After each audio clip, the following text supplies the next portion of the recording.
Hello, everyone. Thanks for joining us today for Midori Farm Talk number 9. And we're talking about sustainable collaborations. And I'm joined today by two wonderful people, Johan and Clementine. And we're going to be talking more about them in a minute. Before we get to that, though, I wanted to introduce my lovely vegetables as well, which are in the foreground, which will be topic of some of our conversation as well. My name is Chuck Kaiser, and I founded Midori Farm about 5 years ago, but I've been farming for over 10 years in Japan, just north of Kyoto City in the mountains. And we're coming to you live today from Keihoku, which is it's a large town north of Kyoto City, about 1 hour, and historically famous for producing timber and lumber for Kyoto City builders. And it's a very agricultural community now. And it's a wonderful place to have a farm and be connected with people. So I've started growing here just this past year. And I've found wonderful things here with community and opportunities for farming. It's quite a different space from where I used to grow, which is in Shiga Prefecture, the prefecture one just next to Kyoto City. And it's a beautiful setting there, and it's a wonderful place to grow vegetables, a little more remote. And there's some different issues there that make this area a little bit more attractive to me. One of which is there aren't any monkeys around to eat all these vegetables that I'm showing you today. They would have probably eaten everything you're looking at except for perhaps the lettuce and the mizuna. They're very voracious, and there's about 40 or 50 of them. So I'm very happy to be out from under that sort of problem. Since I started farming seriously about 5 years ago, I've taken on volunteers and tours and done many events at the farm. And this all seemed to be very comfortable for me within the whole farming environment. But recently, I've started taking volunteers who are working for the farm in different ways, or some ways that I hadn't even considered. And that's where my two guests today would be a good example of. And Johan, I think I met you first. Like 5 years ago, actually. About 5 years, just when I came back to Kyoto, yeah. Yeah, and I was like helping opening a new kind of restaurant, switch, like art gallery, dancing kind of. Downtown Kyoto City, right on the street. Yeah, Kiyamachi. I think people know about Kiyamachi. The forum, right? Yeah, forum. Right. And I was actually talking to you when you bring me vegetable, and I use your vegetables. Yeah, I remember that. Yeah, that was great. Yeah. I wasn't doing so much sales at that point, so it was really nice to connect with more customers. But also, I felt a little bit of prestige because I'm selling to a chef at a restaurant. I felt like, are they good enough? You know. Yeah, I remember exactly when you bring it to me. It was like summertime, so it was like nice veggies. Yeah. It was a real spark in my mind because I don't really know any chefs, and to have a chef come out and be so thrilled to see the vegetables and everything, it made me feel like I know these vegetables are nice, but it's nice to see that from other people, especially someone who really knows about this. Have you done any sort of collaborations with farmers before? Before, no. I was like obviously working with people who have a little bit of vegetables and everything, but directly with people from the farm now. Before that, now. Oh, okay. Yeah. And since then, have you been working with some farmers? So obviously, since I was in Hokkaido, it's mainly using people who have farm over there. But they have like a big center where every farm got space, so you can find like the veggies what they do. Okay. And so I didn't get really in contact straight up with the farmer, but I was using the farm fresh vegetables that are local. Yeah. Now this is something like a farmer's market or like a... Yeah, it's not like a plaza, they call it a plaza. So like you have like maybe 10 to 15 farms where they have a little bit of vegetable, like everything from around the area. And photo of the farmer. Yeah. You have the story. The name, the description of the people and what they do. And so yeah, mainly this. I went to visit some farm, like asparagus farm, and I meet some few people, but yeah. Asparagus farm. Yeah. There's so much asparagus. Now, can you tell me a little bit more about your backstory, where you studied cooking and where else you worked? So I'm from France, north of France, and I studied in the north of France, like 12 hours away from where I'm from. And I did like almost like 5 years of cooking, but not only cooking, it was like service bar, like like hotel, everything. And even before that, when I was like 14 years old, I did like a stage, kind of like I wanted to see if it was interesting about restaurants. So I worked like within the border of France and Belgium. So I did this 5 years of study of cooking, and then just like I was doing this time I was traveling already, and then after that I started to travel more and discover a bit the world. So I studied French cooking in the beginning. I did a little bit of Italian food too, and after that I realized that people wanted to eat more and more healthy. So I said, oh, I wanted to visit Japan. So I decided to go to Japan, and I actually learn the Japanese writing, and I send a letter around, and I contact some restaurant, and I end up in the Kaiseki restaurant in Kyoto, and I learned from there Japanese foods, and I've been traveling around and around, and I'll do some like Japanese cuisine in London, in France, and in Hong Kong, and I end up back to Japan in Kyoto actually, and I opened my restaurant not long time ago in Hokkaido, and while doing some Japanese food, a little bit of mixed with some French, like Western technique, but with Japanese ingredient. Yeah, that's what it is. Yeah, and on this, like more and more, trying to make more healthy, using less cream, less butter. That's what we use in the French cooking. That's what I think. I don't know if it's true. Yeah, that's true, but it's more like heavy. That the Japanese food is like at the end you feel comfortable. That's like in Western food, you feel heavy. Yeah, you go for a sleep or something. You know? Yeah. But the Japanese cuisine is actually like make you feel good, so you have enough, because that's what's happening. Before you are like full, you have this feeling called satiety. I don't know. Yeah, sure. Satiated. And if you reach this, it's better for you, like that you don't have to use your energy to digest the extra that you. Anyway, so that was for that. So here I am, like I have this knowledge of more healthy and less heavy food, and with the restaurant last summer, and creating a little garden with some help from people for the restaurant. And in Hokkaido, it's really cold, so for 6 months you have just snow, so you need to grow vegetables like 3-4 months. So at the end of the day, just before October, you need to harvest as much as possible before everything died. And I just harvest everything I had, and actually could make many things. Like naturally came, like my mind just, I can do miso with it, I can do salt with it, I can do like pickle with this, and so on and so on. So I really get inspired by that, and we see that that's what I wanted to do. And here I am, and that like starts like, I remember you said, oh yeah, and I was following your video and so on. So I'm gonna contact Chuck and see organic farm and see what can be done. I'm the lucky one here. I mean, to have a volunteer who's lucky. really hardworking and so creative with food and everything. I'm looking forward to our collaborations and things like that. I mean, for me, it makes so much sense now for a farmer and a chef to talk at least a little bit and learn about food a little bit deeper. And Chuck, if you grow this kind of vegetable or this kind of herb, it's good with this. And I can say, well, actually in this season, this is the sweetest or this is the best. And suddenly we both learn something. Yeah. I think everything like makes sense. Like I just arrived not a long time ago. We already like have an idea of creating something what you have now, and I'm making food for you. And what we say, I think every farmer should have a private chef. I mean, like it could be easier. I second that. Because again, it's like it's kind of hard job, just doing all the things. The chef is there, just have to cook, kind of put the music on. That when you come over today, you know. Well, it's a real creative endeavor, though. I've heard you talk just a few days now, but you've already said, "Oh yeah, we have these persimmon and these habanero peppers. Let's make a sauce." I thought like.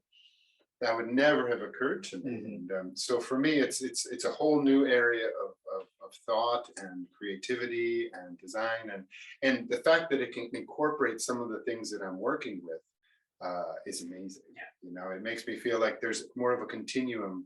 For a lot of farmers, of course, we eat some of our vegetables, but really when the vegetable is mature, we sell it and that's it. You know, it's gone from our lives, and we don't really know what happens after that. Of course, somebody eats it, but when you work with a chef or something like that, it seems like now I want to know more about the process from me to the table, you know, because I know that it's going to be cooked and then eaten, but that whole cooking process gets much more complex and interesting when you talk to somebody who's studied food, and not only studied food, but has the mind to be creative and to try something different and to really make something special and original.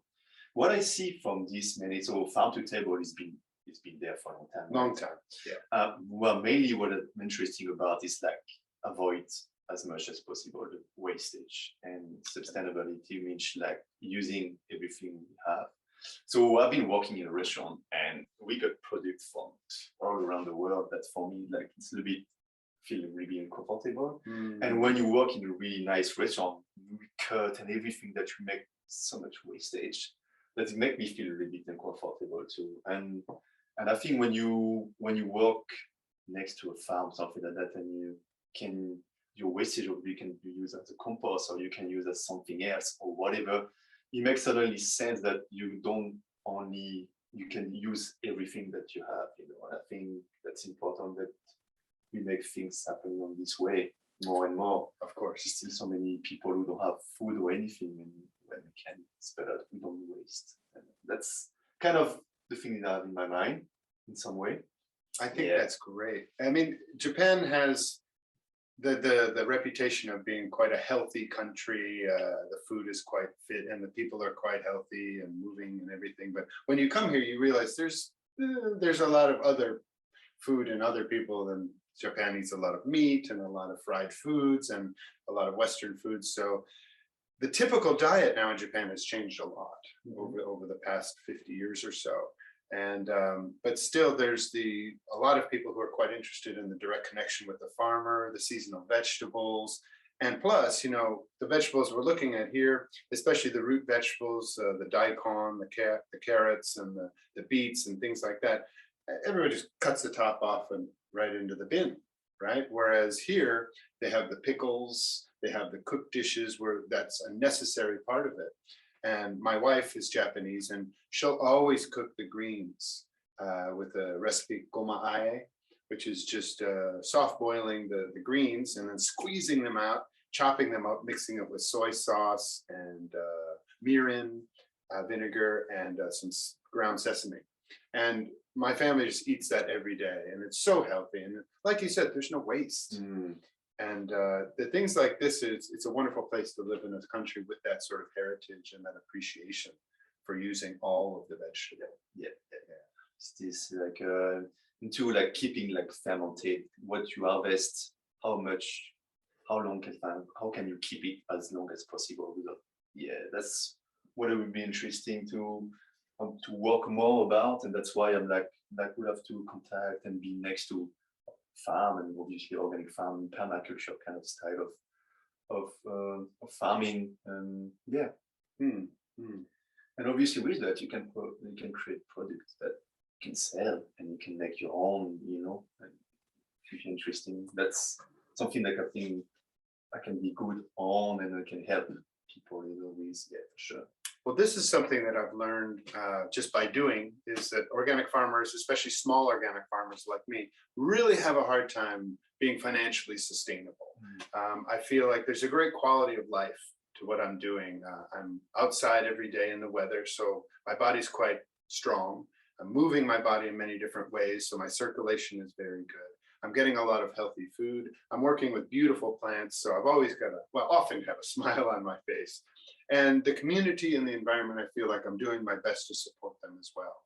But when it comes time to paying the bills and everything else, it does get difficult for us. And I think a lot of organic farmers can understand and recognize that fact. So having these things like this extra product or this extra way to do something a little bit more for the financial side is really important for us to continue doing stuff like this. Because otherwise we have to give up and go back to the city or our old job.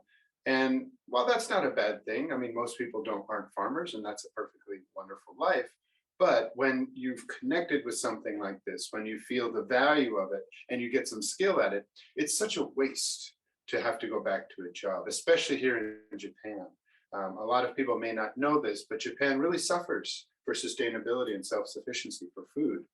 And we're below 40% self-sufficient for our calories here in Japan, which is is shocking for a first world nation, or any nation for that matter. And it's typically the wheat that we're eating here is never grown in Japan. There's just no great wheat fields to supply all the breads and the ramen and the pasta and things like this, and the flour for the tempura and the cakes. But also Japan has taken it on themselves to eat a lot more meat. And so where they used to eat vegetables, rice, and perhaps some fish, now they eat a lot more breads and pastas and meats. Well, Kobe beef is probably one of the most world famous beefs out there. And when I used to eat meat, up until about 4 years ago, of course, Kobe beef, let's go to the yakiniku restaurant and have some nice steak or something. It was wonderful.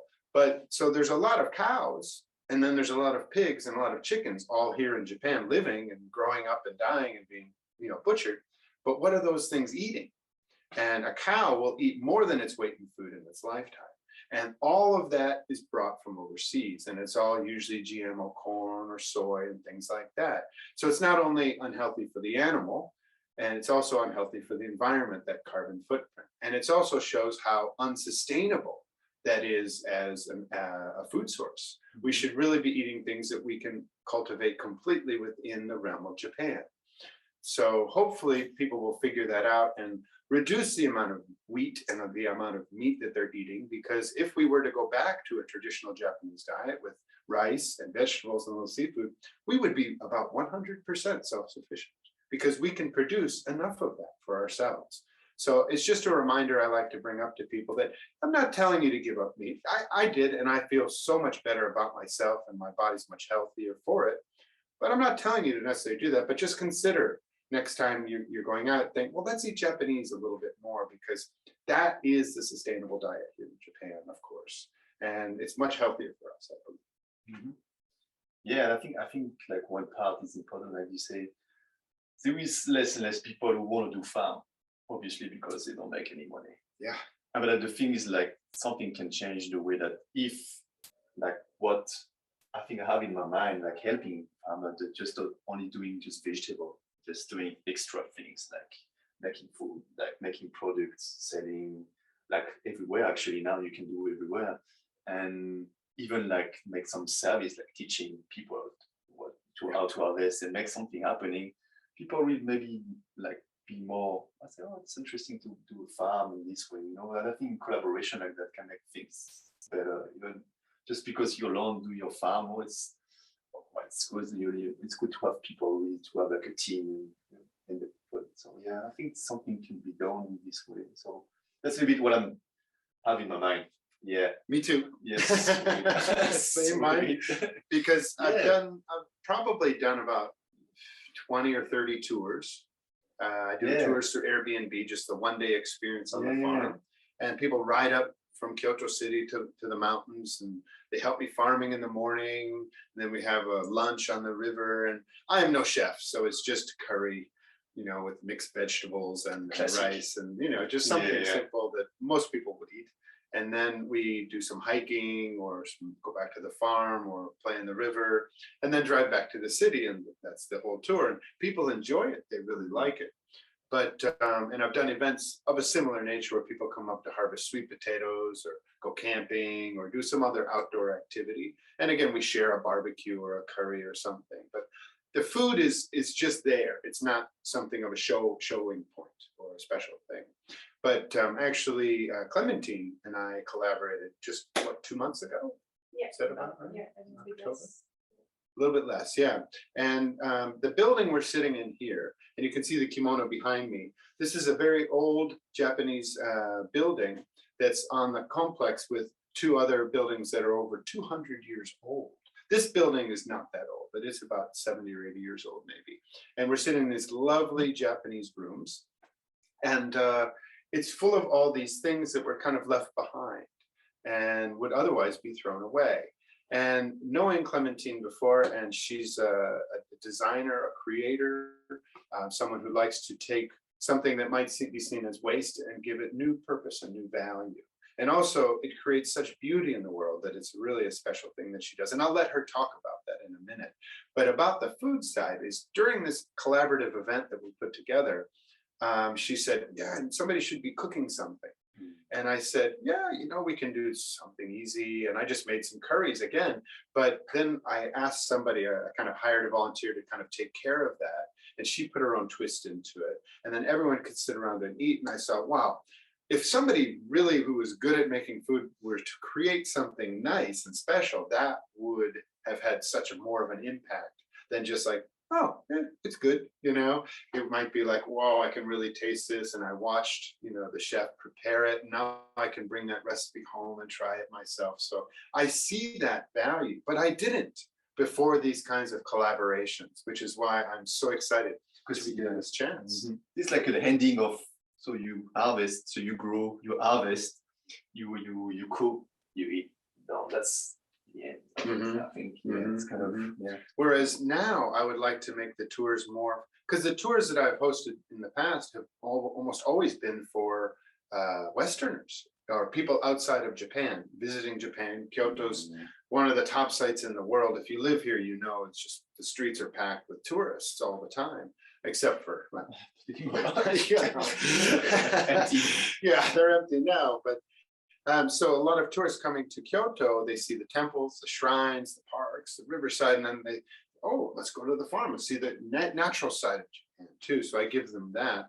But they come, they see, they do, they taste a little bit, and then they go home. Well, I want to invite the people living in Japan, especially the Japanese, to come up and have a little bit more educational experience where we're going to be planting this and this is why, and this is how we do it, and this is why, and then this is how this grows, and this is why we do this, and let's taste these beans, let's taste these leaves, and fresh from the plant, it tastes so much different, and this is so many lessons that can be created on the farm that I love sharing this sort of knowledge and information, and I feel I'm compelled to do so because, like you said, not everybody wants to be a farmer anymore.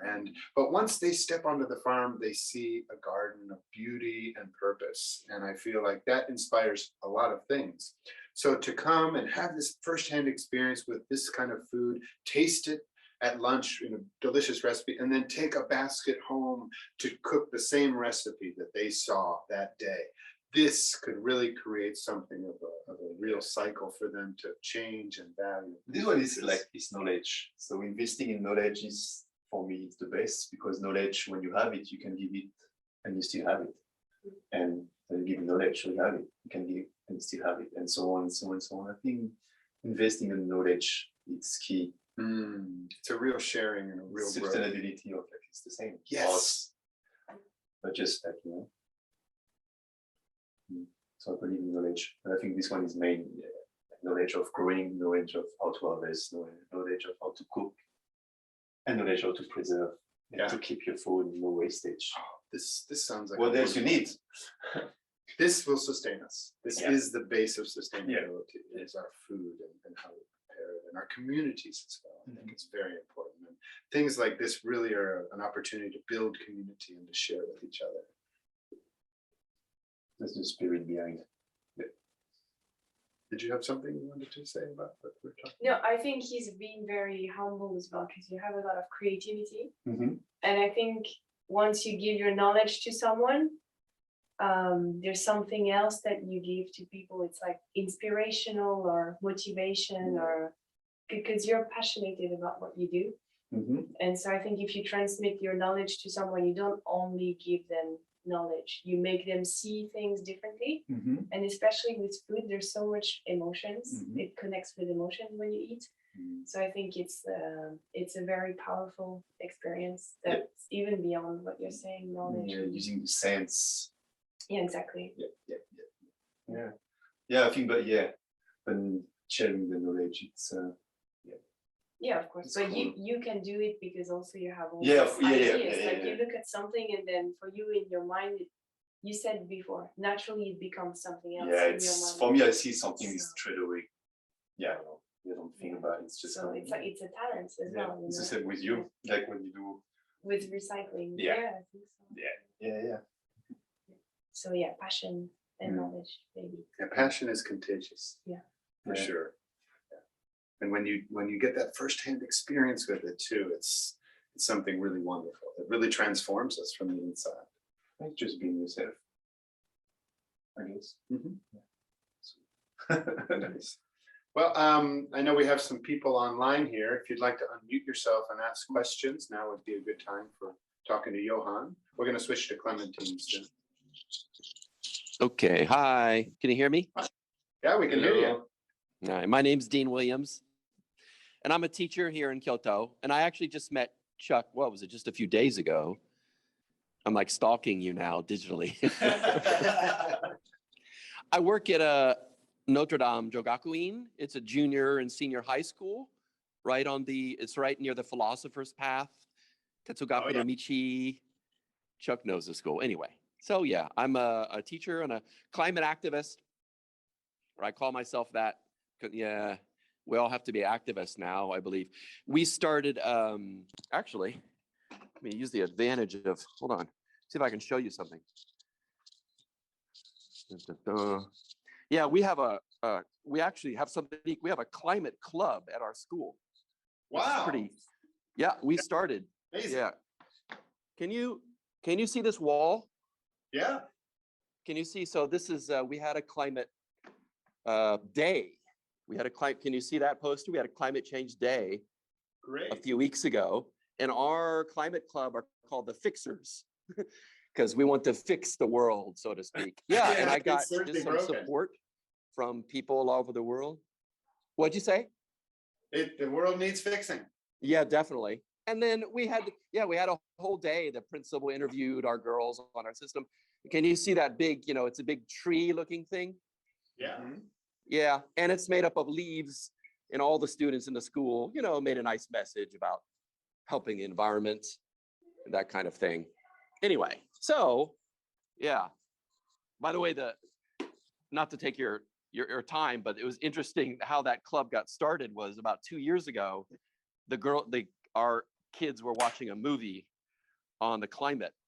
All the high school kids were watching a movie, and they weren't paying it so much attention, or they were kind of playing around or just joking around. And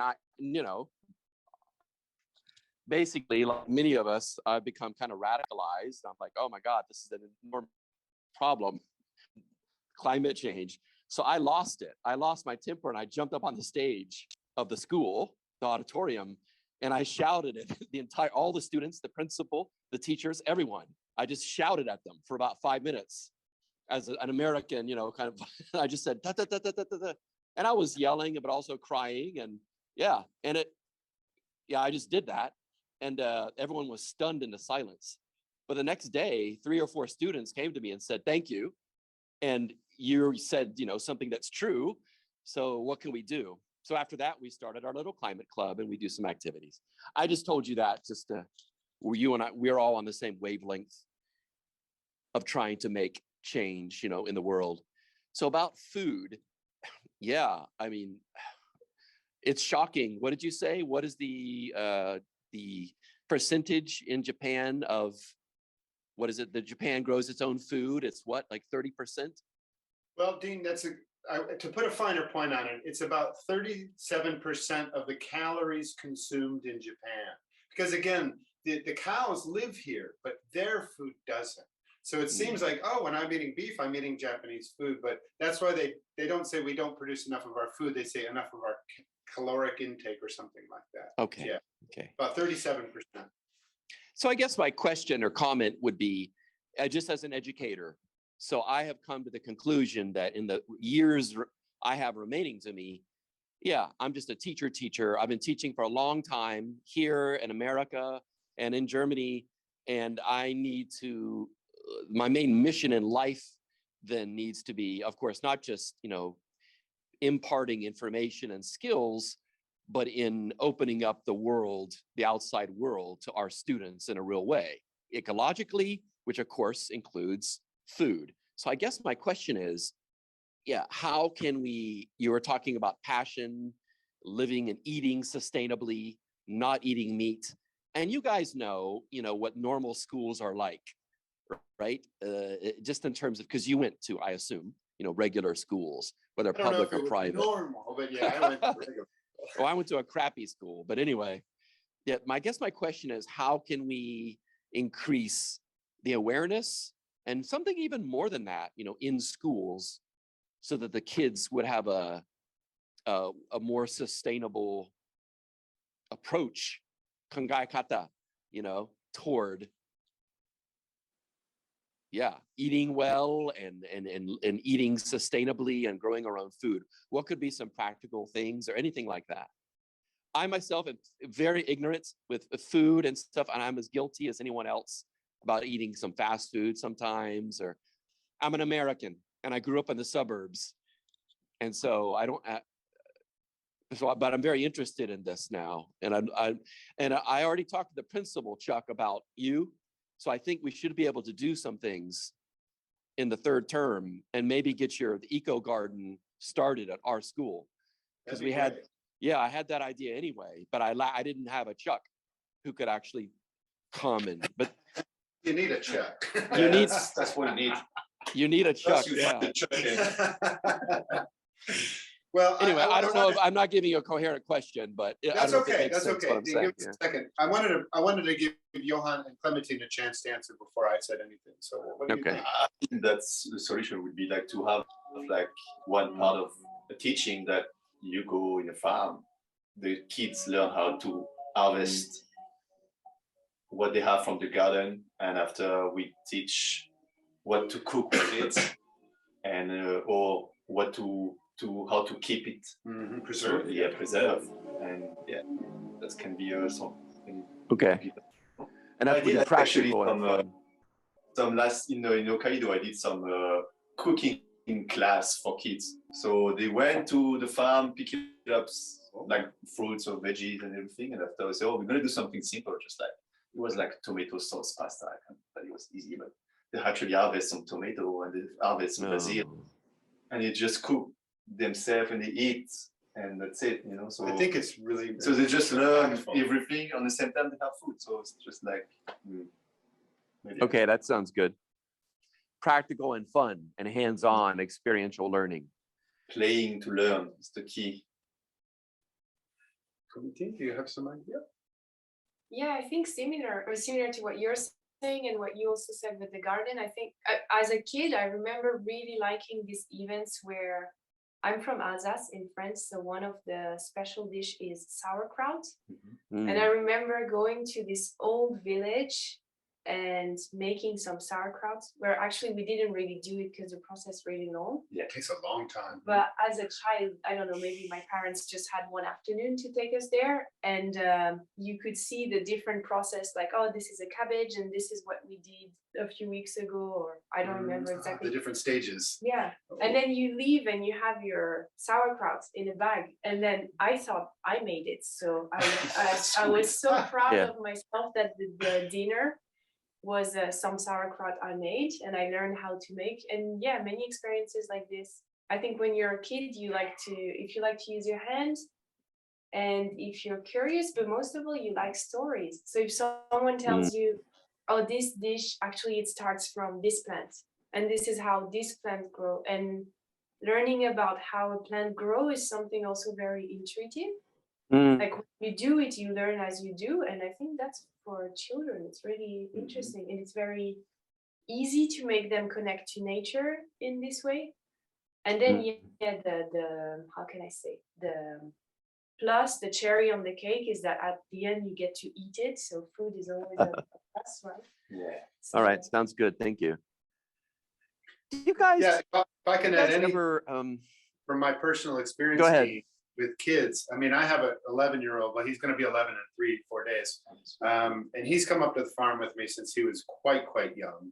And he's been sitting there with me. And from about a year ago, he's a real volunteer now. Like, he will work and he knows how to do it. And he likes doing it and he sees the value of it. So I feel like, of course, a firsthand experience like this is probably the best. And that's not something that everybody can offer or can find. But we see this nice sweet potato here. It's one of probably 500 that we've harvested from the past month or so on 2 different fields, and every single one of them came out of the ground by a child's hands. wow.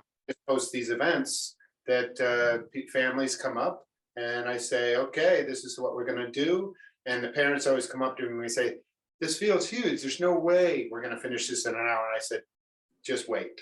And as soon as they pull up that first set of sweet potatoes with 6 on there and hold it up, and they're like, oh, they run to the next one and just won't stop until all those things are out of the ground. They're digging through the dirt. There's no gloves. There's no hat. They're just clawing their way through the soil to find these little treasures. Like, really, it's treasure hunting for them. And Wow. this sort of experience that they have, and they take home the sweet potatoes or they eat some sweet potatoes, that's, again, a connection you can make, like Johan was saying, is having that personal experience at the farm. There's nothing better than that. And having a teaching garden on spot is a wonderful way to bring that, just make it so easy for students just to step outside for science class. And today we're going to be in the garden learning about irrigation, or learning about sunlight or photosynthesis, or just basic fruits and vegetables kind of stuff. So that's I think the winning ticket.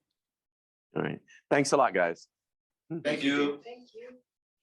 Okay, maybe we have some other people with questions.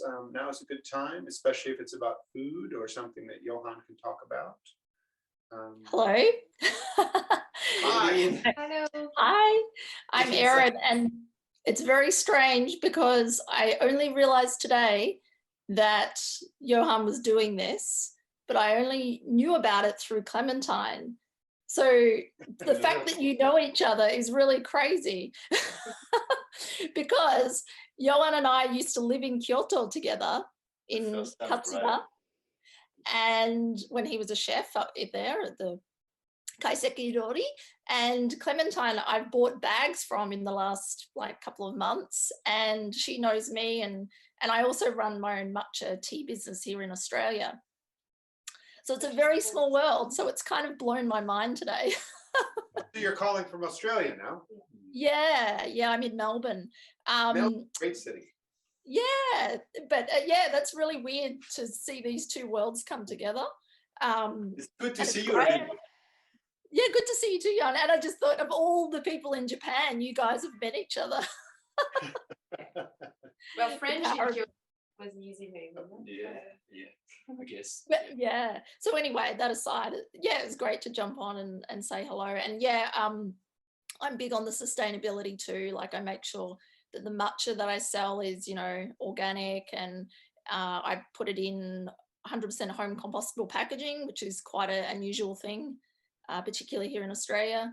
I mean, home compostable packaging exists, but not really for matcha.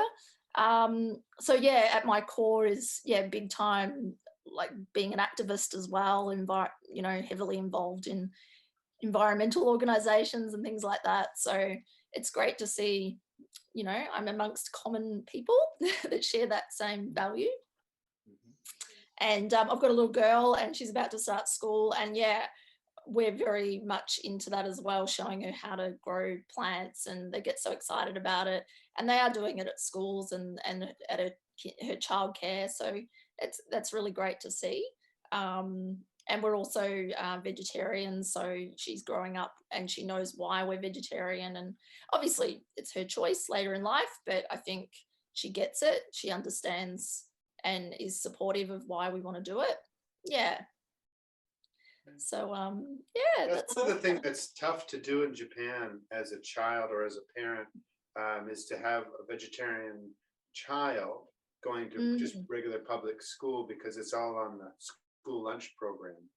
And they don't offer they would those. allow you to bring your own food, but as you know, if you've been in Japan, anything that kind of stands out or that's different is kind of creates some friction for other kids. I or understand. something Yes. else. So there's a lot of peer pressure here just to eat the school lunch, and they're very healthy compared to at least what we had in the States. I mean, they're very, Compared to very American lunches, yeah. My Yeah. God. Yeah, right. Tots. Taco night with frozen peas. Oh, gosh. Ketchup is a vegetable. Yeah, sorry. No, that's all right. Yeah. So it's nice that in Melbourne, probably a lot of the kids are bringing their lunch to school, so it's no problem. It's provided at the childcare, and they provide all dietary requests. So she eats vegan there, and that's great. And if you've got allergies, etc. And then next year we will be providing her lunch at school. So all the kids bring their own lunch, so it doesn't really matter what you bring. Super easy. And they also encourage, like nude food, so reduced packaging, because very much into not using much plastic if we can. Yeah. Mm. I think that's great. I think that's really great. Frozen for a minute. I don't know if it's my internet or yours. No, it's the same. Yeah, that's Okay. Zoom. Yeah, that's Zoom for you. She'll come Well, back. we're in the new normal. At least we're able to connect with people from all over the world. I'm so glad. See, Erin's son, yeah, Yeah, Aaron from Australia. The house made like 11 or 12 years ago. First time arrived in Japan in Kamikatsu. Yeah. Oh, I'm back. Matcha, Yeah, I think we're always going to get the matcha parfait in Gion, right? It's like smashing. Johan actually called me, and I still tell people this. I had a flatmate that I lived with, and called me a matcha addict. And Yeah, it's just like matcha all the time, which is cool, man. Like enjoy it yourself. was true. And now I've made a business out of it, so it's quite funny. Yeah, what it's all about. Sweet, Great. That's great. So Aaron, do you import matcha from Japan into Yeah. Australia and sell it to the Aussies? Yes. Yeah. So I get 2 varieties. Like I get a high grade one from Uji or Wazuka, and then I get another kind of everyday one from Yame Prefecture in Kyushu. Okay, great. And it's becoming more popular and slowly. Yeah. It really boomed since, I guess, 2015. It kind of started, getting popular in the market. And now most cafes you go to have matcha lattes, but the quality is another thing. But we're trying to make sure that good quality is what people can experience. Yeah, there's a lot of different brands, and the quality varies. So trying to make sure people taste the Japanese matcha, the way it should be. Great. Well, I think matcha is a great alternative to coffee myself. I don't drink either coffee or tea. And I say that as I'm drinking a cup of tea. That's the first one I've drunk in probably 6 months. And I like it. It's just, caffeine isn't something that I incorporate in my diet anymore. But especially here in Japan, I see matcha is such a more sustainable thing than coffee because it's grown right there. And all the industry can be grown quite sustainably, actually, and organically. Yeah. Whereas coffee's grown almost always halfway around the world, and all the processing that needs to be done and everything. It's a wonderful drink, but it just has a much higher carbon footprint, especially here in Japan. So yeah, and it's nice. important to support the tea industry of Japan because it's aging. There's farmers that are kind of not able to do what they did, and they're a bit stuck as to who's going to take it on if the family, has gone to the city or, and also the demand globally now is a lot on organic farming. So that, a lot of the older farms, like I was importing from a farm in Uji, an award-winning tea farm, but they're not organic. So it makes things a little challenging as far as importing and getting, approved for, import into Australia and Europe and that kind of thing. Right on. Well, thanks so much. I really appreciate that. So great. We'll catch up soon, Johan. Yeah, take it easy. Maybe in Kyoto. Yeah, we're great. You got to come back, get you more matcha. Come back. We're gonna shift gears a little bit. We're gonna talk to Clementine now. And Clementine, I met you mainly through your coming to volunteer on my farm. Isn't that right?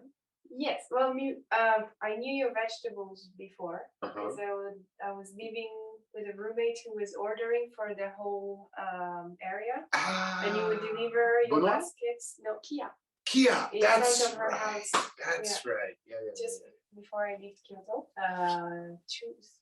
2 or 3 years ago, and then I was living in Kyoto for about 3 years and a half, and moved to Miyazaki.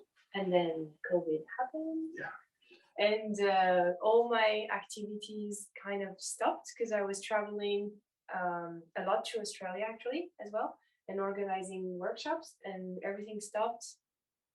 And being in the countryside and realizing that I never took the time to learn to garden, because my dad has he's gardening every day, like he's growing his own vegetables.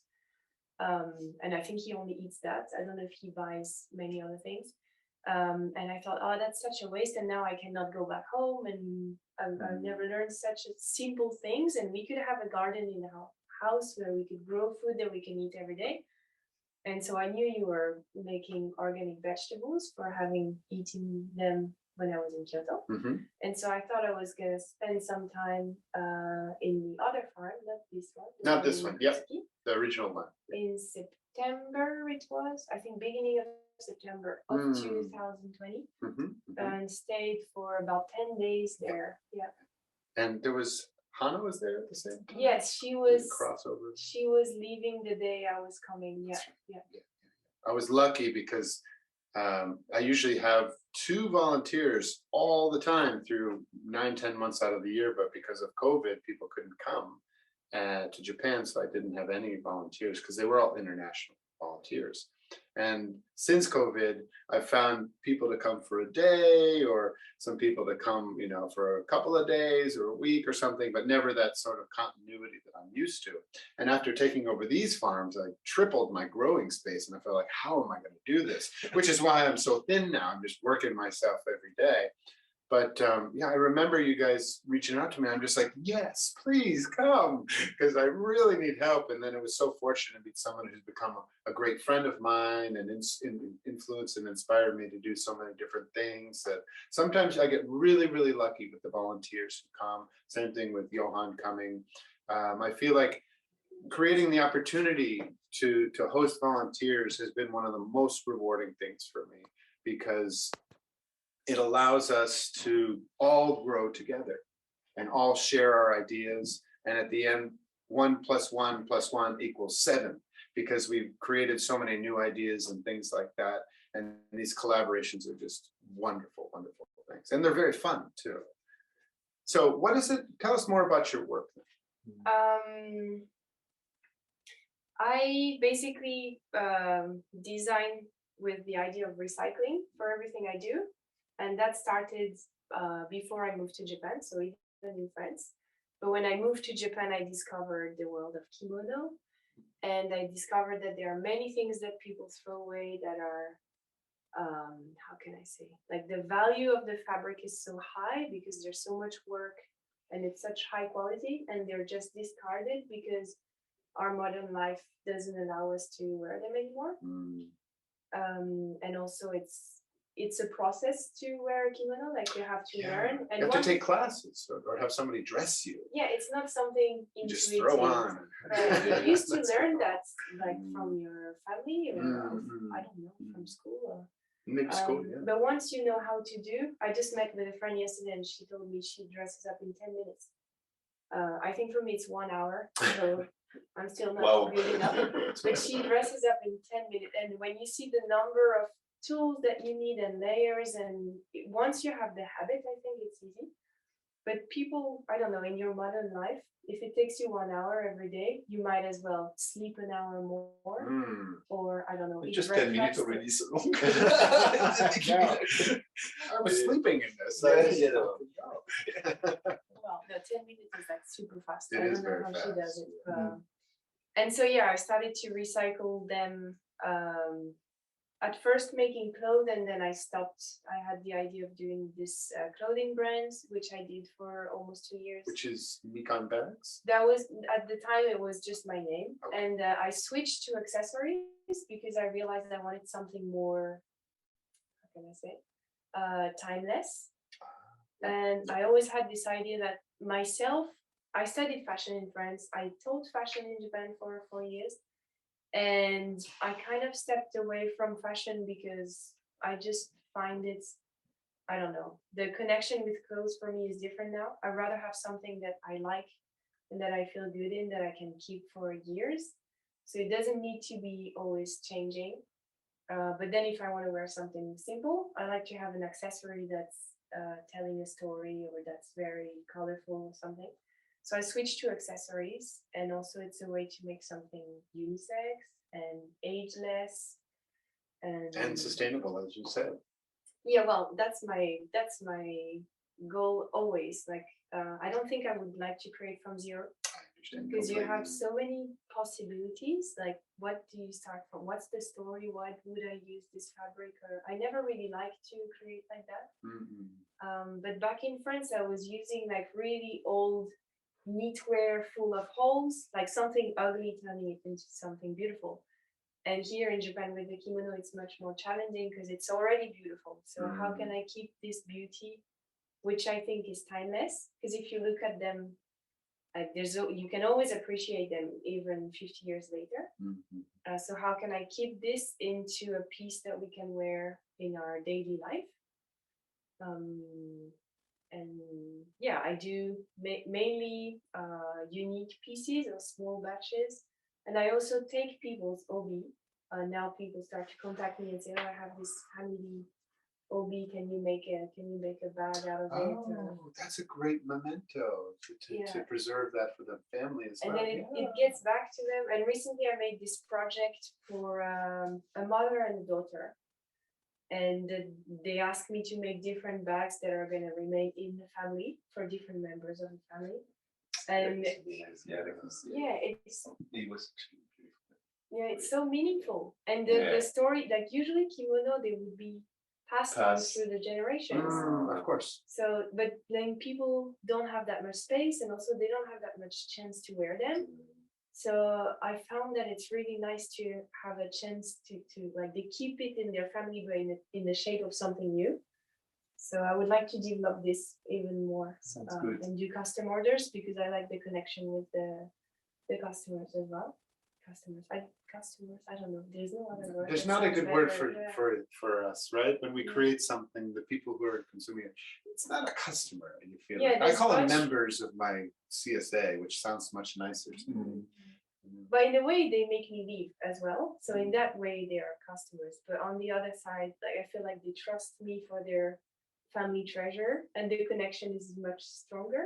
So it's actually worked really well actually in Japan, this actually, because of kimono things. If you was trying to do that somewhere else. I was thinking at some point, like maybe I could travel, because I think as many people, I thought I was going to spend 1 year in Japan and then go somewhere else or find a job. Or, but then here I am after 7 years now. I'm 23, so I understand. Yeah. Well, let's meet in 20 years again. Yeah, but yeah, no, it does work a lot with the culture here, and sounds good.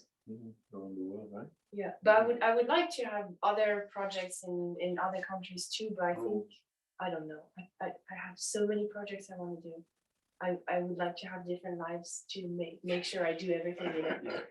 So for now, I'm in Japan, and I have a nice life here, and I feel like there's an appreciation for what I do, and I appreciate what I can do. So it's very fulfilling, because that's even more important, I think. You've got such a great Instagram as well. I mean, so many followers, and Karina, you remember, my volunteer who came and she helped prepare the food. She just loves you, and I think she's not alone, because she said you tell the whole story in your videos of the history of the thing and the future for the thing, and you make it into this wonderful narrative that is so appealing.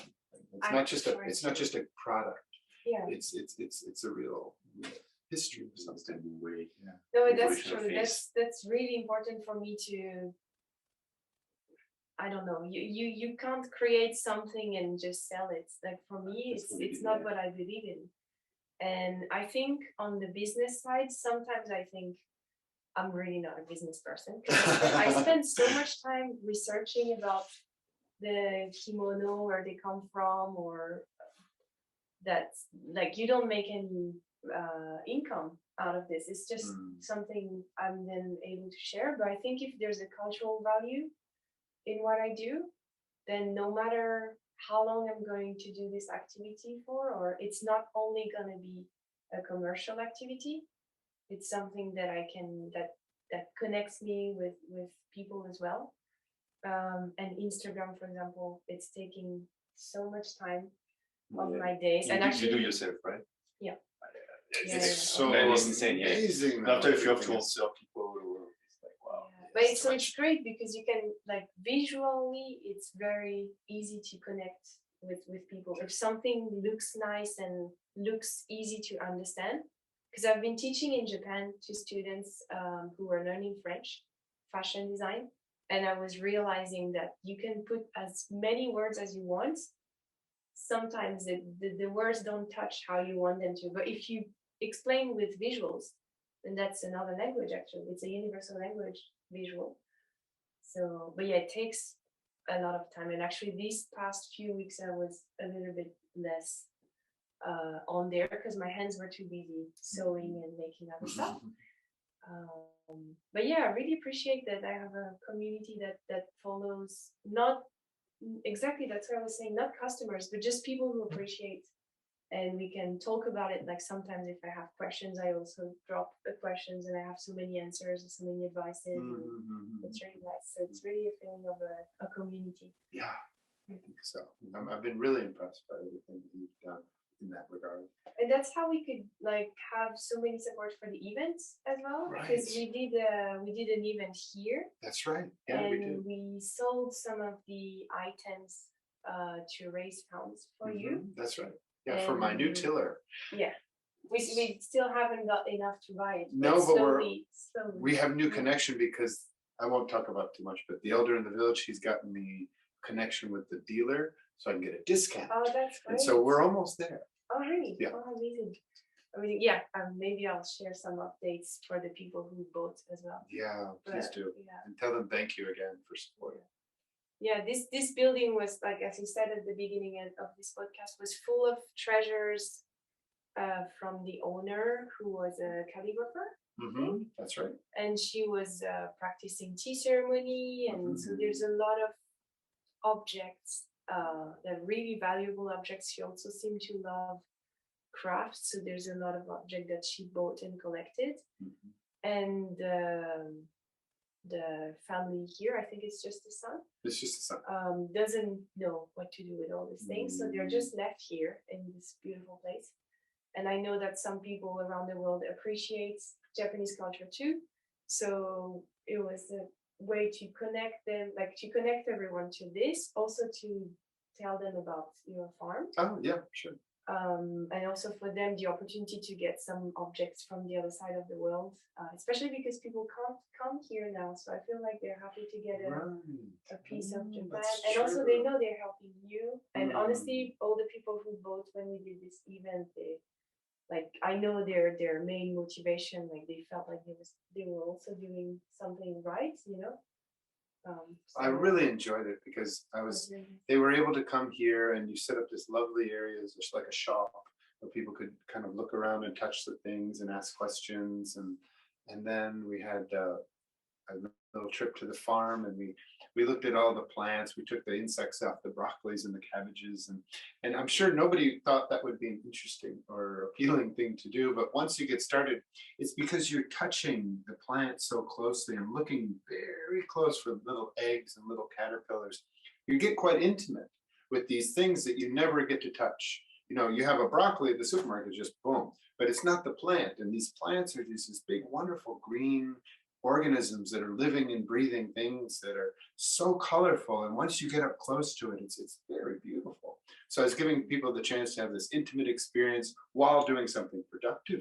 You know, well, I could just spray chemicals to kill all those things. No, this is the way we do it in organics. This is the important way because it's the most efficient use of our time. And yeah, it takes us an hour to do a row, whereas spraying would take 5 minutes. But this is the way. And suddenly you're connected to the plant and the nature, and you're viewing something interesting, and suddenly your perspective changes. And then in the afternoon, I remember you came with us, we harvested soybeans. Yes, that was fun. That was so much fun because nobody thinks it's going to be fun. And the soybean plants were not these big, beautiful green leafy things like the broccoli. They were dead. The plant, when you're harvesting soybeans, you let the plant die. And the pods, the seeds, soybean pods, they're all withered and yellowish, brownish black, and they just look nasty. But that's how you harvest soybeans. They're already dried. You just pull them all off the plants, and then we're spending all this time cracking them open, and just the sound of that, and the discussions between people, and the little competitions that would spring up with who can do it faster. We did like 5 kilograms of soybeans in about 20 minutes. It was so fast because everybody was so focused and understanding that this is a process that is timeless. This is a connection to something that is necessary. And this is an education we're lacking. This is an experience we just don't get unless we're at an organic farm. So I felt so lucky and so happy to be able to provide that. So it was just a wonderful event, and I'll never forget it. Oh, well, hopefully we can do more. Yes. Yeah. Now, do you have any of your bags here that you might be able to show us? I'd love to, because some people just can't You imagine can pick the big one. yeah. what it is that you're doing and how it all might fit together and things like that. Yeah, it is Arashiyama. Is this Arashiyama? Yeah. That's, Oh, the bridge. The eyes is real there. I don't know. Look, straight up. I don't know if we see it on the camera. Well, You can that's go in It's front actually if you like. We used to swim in that river. Yeah, it's sweet. I'm the only one that's in the version. I don't know if you can see the By landscape. the way, the microphone's here, so they might not hear you. Oh, yeah. Here, so that's the bridge in Arashiyama, and actually I bought this obi. This was from an obi, which Yes. is, for those of you who don't know, it's the sash for the kimono. I bought it in the south of Kyushu, so it's the other side of Japan. But because like a lot of obi were made in Kyoto, you can find them all over Japan. Yeah, and it's one of the designs I make. Maybe not the. I want to see that one too. Is it okay? Yeah, sure. Because this one seems more of a modern bag that maybe some people might find appealing. And this is also from an obi. Yes, that's another obi. That's a small backpack. So cute. And I mean, where do you get all the other materials? Just something you order? Yes, that's at sometimes I was able to find this from recycled material, and for some reason I can't because I don't know. I think the company doesn't produce it anymore. But it's a fabric that's used to make footwear, and that's something I'm still like working around in my brand. Like I have this obi, which is this is silk, so I coat it with specific treatments because otherwise it wouldn't resist the friction so much. But it's still delicate, so the whole bag cannot be obi. So I need something strong, and yeah, it needs to be with something new as well. So it's not 100% something old. I did at the beginning. Maybe 50% or more? Or more. Yeah. Yeah, much more. And then inside the obi, when you unsew the obi, there's so many thick fabrics inside, and so all of this I can take to make the bag more sturdy, and so I can recycle a lot. And all the finishing are made with some stripes that I cut from kimono. Everything I can recycle, I do. But yeah, if you want them to live longer, I could make a bag just from silk, but you wouldn't be able to put heavy stuff in your bag. Yeah. So it's also No, I think it's a about good the balance. it's a good marriage between modern practical wear and this timeless recycled material. Yeah. I think it's fantastic. And the one thing, because I think when we are into sustainable materials in fashion, there's also a big I think we like natural fabrics because that's what's the best for the environment, and now I see a lot of people refusing polyester and all these synthetic fibers, which I think is good. But what do you do with the ones that are already created? Because this is never going to disappear and go back to the ground. It lives forever. So you might as well incorporate them into something that's gonna last. Yeah, for sure. But I think it's always the debate with sustainability. You have different schools, different way of. It would take some time before anything but these. Yeah, but You have to start with something. and the most important is not necessarily to create something sustainable, but just reuse what you already have. And if it's plastic, then yes, it's plastic. But you're not just gonna dump this plastic because we decided we don't want plastic anymore. So it's even worse. Yeah, I mean, I've spent a lot of time thinking about sustainability, and I work with producing vegetables. So I feel like I'm at one of the pivot points for human civilization was being able to do that. And I realized that if humans really wanted to be 100% sustainable with zero impact on the environment, I won't even exist. We have to go back to hunting and gathering. I mean, I would be the one who said, Chuck, you're not sustainable. Whereas now I'm the most sustainable, perhaps for a lot of people. If we're thinking about sustainability as a goal, I think that's the wrong thing. Yeah. I think we think about it as a journey, Yeah. or as a decision-making process, or something to think about when we're choosing things. That's a much better way to go about it, because otherwise we get into these debates about what's more sustainable. And I think that's a healthy conversation topic, but nothing to argue or fight about and say that vegans are more sustainable, or that local is more sustainable, or organic is more sustainable. I think we can go at it from a lot of different directions. And that's one thing that's really appealing, I think, about your work, Clementine, is you've created something from waste material that is just so fantastic. And like you said, it can connect a family to some traditional fabric or something. You're really breathing new life into these things. And I think it's amazing. So Clementine, if you'd like to contact or visit her Instagram, how would people do that? My Instagram is Mikan, how do you say, underdash, bags like a bag, but many bags with an S. And Mikan is M-I. Mikan. It means a small mandarina in Japanese. Which is also called? Clementine. Yeah.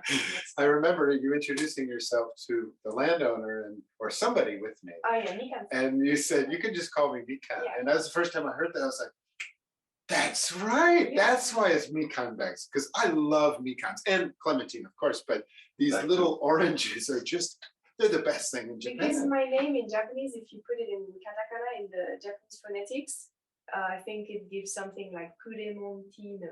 Yes. And it's long. It's quite long. And also, I don't really like it. So, because there is a meaning, it's so easy to say, no, I'm Mikan. I love it. I love it. Sweet. Yeah. What I wanted to say is just like it's a natural way of doing sustainability. That's why you need to be known, not trying to do it just to do it. Right. Just the way she's doing is just natural, the same way that I feel like it's just natural. And I think slowly people will do it in a natural way that will become this way. I think that's And the creating best way to such do a practical product too. It's not just a wall hang, creating a bag that everybody uses bags. It's a really nice idea. But yeah, maybe just one thing about what you say about debate of sustainability. Oh, please, and I think please. it's something that we all maybe share. It's the aspect of the pace. What pace can we work at, and what pace can we produce at? And maybe that's like, no matter how you produce and if you give the earth enough time to regenerate, Yes. I think that's the key of everything. And I feel like we all, the three of us, we are quite trying to reach a way to live what some people call slower lives, but which is also like what I think should be the new normal in a way, if we want time to regenerate. Yeah, it seems like, of course, I think we're taught this through media and businesses and commercials and things like that. Of course, spend more, buy more, consume more, because it means more profit for the industry, which is better for everybody, right? It's just not the case. So slowing our roll on things like consumption and things like that, and spending more time just with a conversation with a human being, or a walk outside, or something that's more sustainable, I think is a really better choice. Yeah. And not thinking necessarily how much money you'll get out of it, but how much, I don't know, how much fulfilling it is. And as long as you can sustain yourself to live from what you love, then maybe that's just enough. I don't know. Like that, I sustaining feel- yourself to live. Yeah, but from I guess you have the passion of what you do. You have the passion of what you do. I have the passion of what I do. So it comes naturally.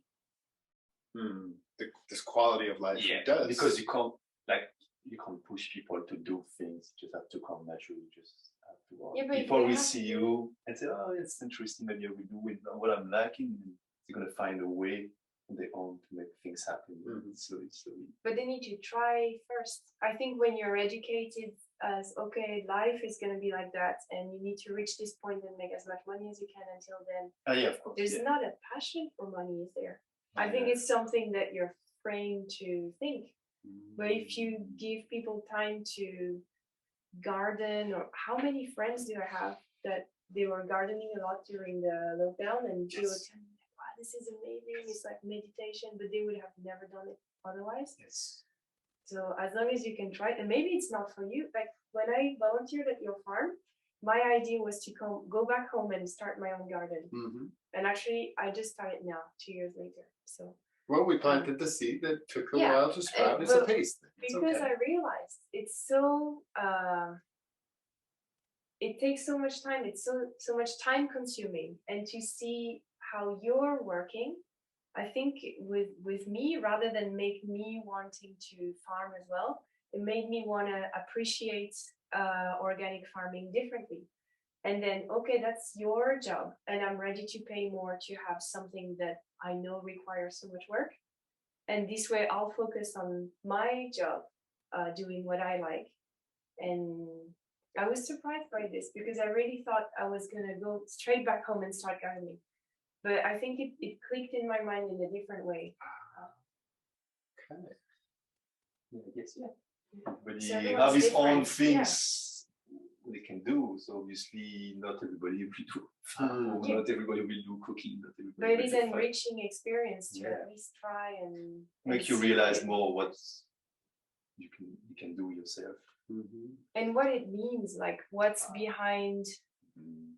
these vegetables. Because now I know, especially organic farming, because you don't have chemicals, most of it was weeding and taking off the insects, and so it's just hands. You need hands all the time, Mhm. Mhm. and my hands are busy sewing, so maybe I prefer to support the farmer while I'm doing my thing. Mhm. Mhm. Mhm. No, it's true. I mean, I'm shocked that 12 years ago I never would have expected to be where I am now, growing vegetables full time and connecting with people and feeling so healthy about it. I would have been I wouldn't have believed it if you had told me that this would be where I'm at right now. And to be able to produce these things, I mean, I just pulled these daikon and these carrots and this lettuce and broccoli just before we started. So I mean, it's absolutely as fresh as It's can really be. fresh, and it And smells amazing. it's just so beautiful. I mean, to walk into my garden and I can't help but smile. And I was telling Johan on Monday, like, this is my happy place, Johan. I love this so much. And I told Clement, please bring your camera so we can photograph the carrot leaves. You know, there's all this misty green, ocean of green. It's just, oh, and to know that I didn't do that. I've just been here since the beginning because I can't create the vegetables. That's nature. That's beyond my powers. But I can try to make the perfect environment for them to grow naturally. And that's I'm the steward of these vegetables. I'm really not the creator of them. And just to be present and to see it happen and to feel my work certainly makes a difference is very rewarding. And I got to say, I'm totally addicted to it. And like you said, one of my favorite radio shows from the States, You Bet Your Garden with Mike McGrath. Love that show. He's hilarious and very knowledgeable. And he's telling how the people on his show for the past year and a half, you better hit the home center now because they're going to be sold out. Everybody's growing something. Because we realized a long time ago, we can't grow our own toilet paper, but we can grow our own food. So let's get started. And it's become a world craze, I think, for people all over to try to, step out of their house to get some exercise, some fresh air, and some real food that's produced right there. It's really changed a lot of people's minds. And I think work like yours too is really inspiring. People can go up into their attic space and be like, oh, here's an old sweater that's got a hole in it. Maybe I can repurpose it or something like that. And certainly people are cooking a lot more. Yeah, So it's key. Everybody love like to cook, to eat. It's base. If you don't eat, you can't do fashion after. You need to eat is the basic. that's right. That's So right. I think it's like the start of everything. If you eat well, you feel well. You definitely feel better. That's what it's all about. Yes. Water and food. Like we talked about water too, Mhm. which is really important, I guess. But Now, one Yeah. thing we forgot to talk about was I just wanted to segue back to Johan for a moment before we take questions for Mikan-chan. Was I have this old persimmon tree that's over 100 years old, and I've spent 3 days up on a homemade ladder with a 5-meter piece of bamboo that's got a notch cut in it, harvesting them to my, at great peril to myself if I were to fall.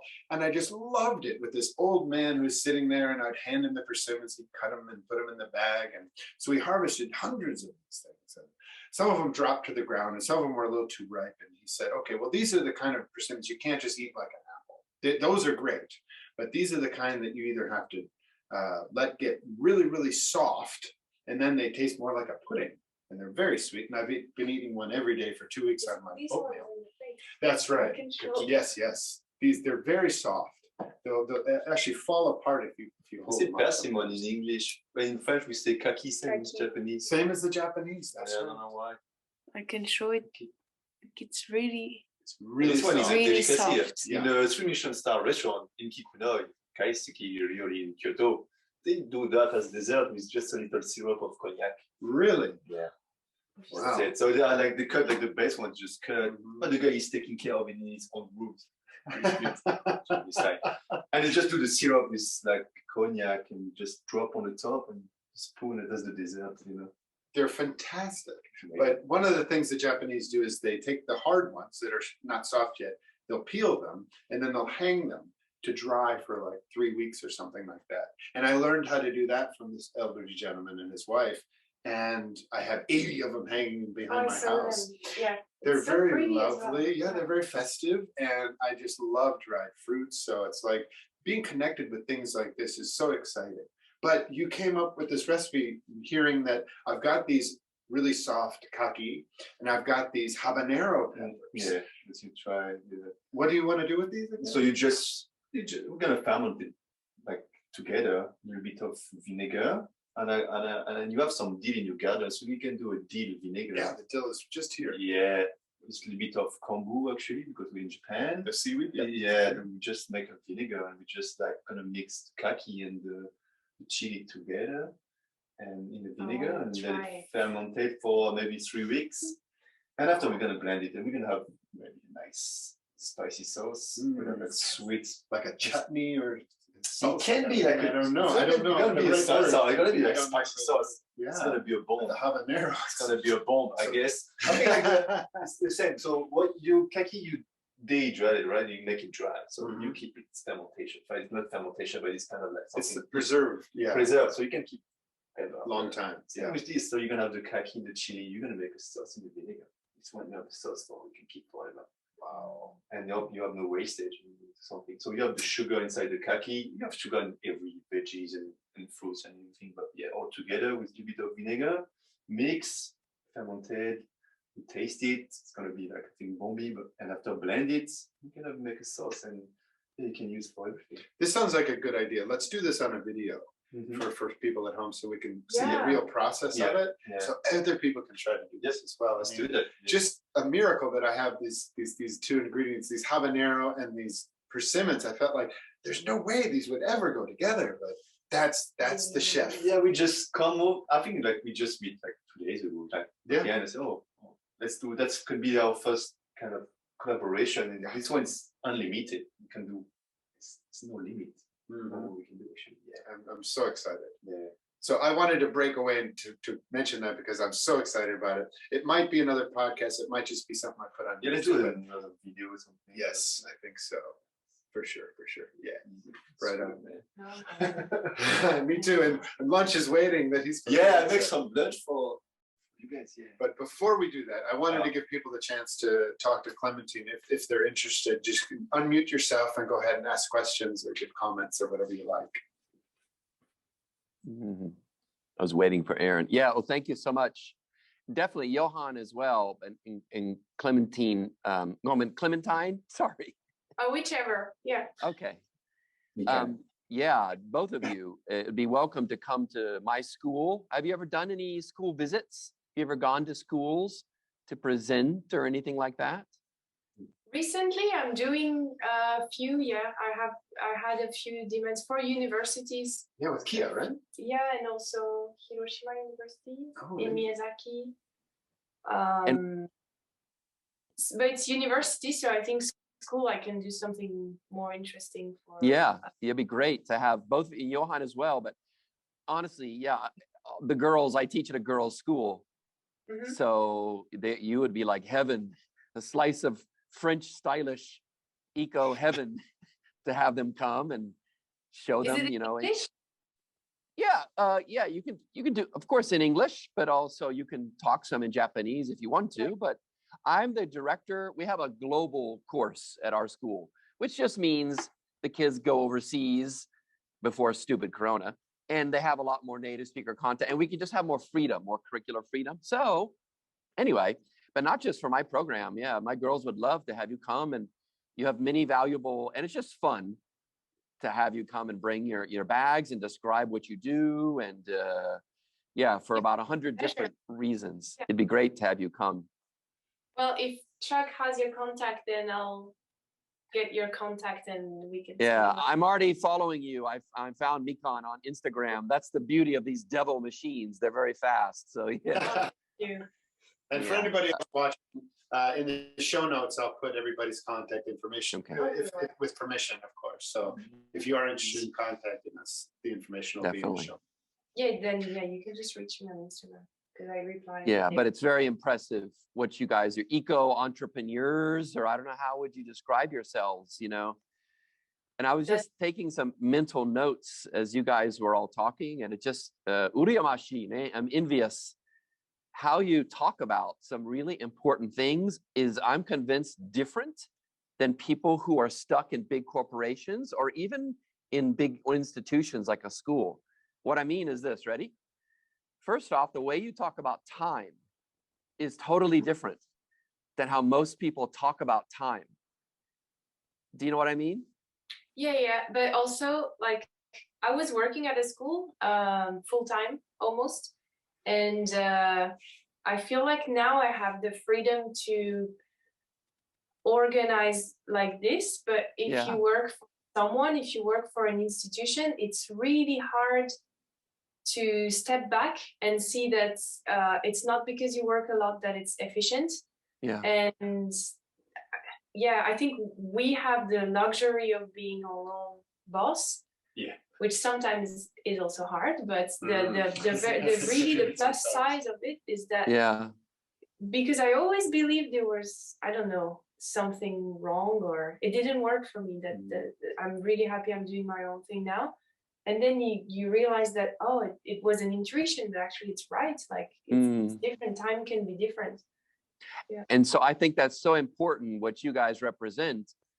So anyway, it was time, freedom, which is connected. You're free. I feel your freedom in your words. And the freedom that often my own students, you know, and my own daughter don't exactly have, and myself as well. Freedom, creativity, because you create, you know, you guys are creating things every day. And then you're eco-conscious. That's a stupid way of saying it. But you know what? You're resonating like with the natural world. So that's the fourth thing to me. You have four things that are just, And I'm convinced that all these big institutions like schools, mega corporations, I think they're going to go away. And I hope they're going to go away. But it's not going to go away so quickly. But what I'm trying to say is that you guys have very important lessons to teach young people, especially about a model for how to live, really. That's what I want to say. You show some people how to live. And the students can feel that. And they will feel that when you come to my school in any. So I guess I would just close by saying, and then I have to run off, is that, again, as a teacher and as a father, you please keep on doing what you're doing. And especially, I would concentrate on the young people. So I'll do my best to do that, to make that possible for you guys, just in my small way. But that's what I really feel is your sonzai, your existence is valuable, very valuable. Like everybody. Yeah. Thank you. I unfortunately my time is not free, so I have to run to a meeting. But I really appreciated you guys. And Thanks Chuck and Clementine, Johan, I'll be in touch with you guys. Thank you. Looking forward. Okay, bye-bye. And Aaron, it was so charming to meet you as well. You too, Dean. Take care. Keep on drinking that matcha. I will. See you. Kyoto. See you. Okay, bye-bye. Bye-bye. Aaron, would you like to say something? Oh, just amazing. I'm so glad I tuned in today to see my friends. I feel like, well, Clementine, Teen, I haven't met you in person, but one day I hope we do. But Yeah. we're chatting very often actually, so we virtually Yeah. friends maybe now. I look forward to coming to Kyoto again soon. I'm And really, me to Melbourne. yeah, Yeah. whenever we can. No, you've inspired me as well. In the last year, I've gotten back into sewing. So I've really enjoyed what you were talking about, the process behind how much time and energy and everything that it takes to put something together, whether it's a piece of clothing or a dish that you prepare for your friends, or what you garden. It's really amazing to take that time and appreciate what goes into it instead of just buying something off the shelf and that quick fix. So yeah, I guess the last 2 years has allowed us to slow down and appreciate those things, and these kind of slow living lifestyles have popped up, and it is nice. Like I'm naturally a person that's doing all these things on the go. Like I've actually got to work today with my other job, so that's what I'm doing as well. No disrespect, but I wanted to be part of this. What am I trying to say? And I'm always naturally busy, but I'm kind of resisting that at the moment too. Like I do want to put on the brakes and slow down, and I'm trying to work out a way. And yeah, so yeah, I totally agree. When you run your own kind of business, you can do that and control that a bit, but also I also have a job to pay the bills. So you have the best kind of two different worlds, and they sometimes work and they sometimes don't. So anyway, that's a ramble. Yeah, thank you so much for sharing your knowledge, and I can't wait to see what else comes from. I think I follow you all in virtual life, and hope to see you in real life soon. I'd love to come to the farm. Maybe, yeah, when I visit. Yeah, that would be amazing. I feel you're all very like-minded to me, that eco, conscious nature, and also appreciation of Japanese culture. Yeah. Well, I hope we will meet you here sometime soon. Yeah, for sure. Yeah. Thanks, Anne. Yeah. Okay, well, that about concludes our little podcast today. I want to say thank you again to Johan and Clementine for taking the time to share with us about their lives and their goals and their ways that they can take what they are passionate about and share with somebody else and create something sustainable. I think that's something that can inspire all of us to move forward amid COVID, amid climate change, amid a lot of depression and destruction of the planet and the worlds and societies.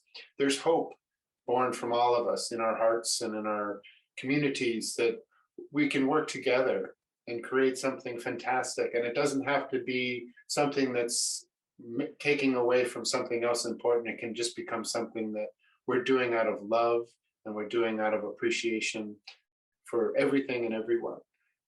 As an organic farmer, I can feel easily connected to nature and to people, but I'm often so busy and just so far away from other individuals that I often feel lonely.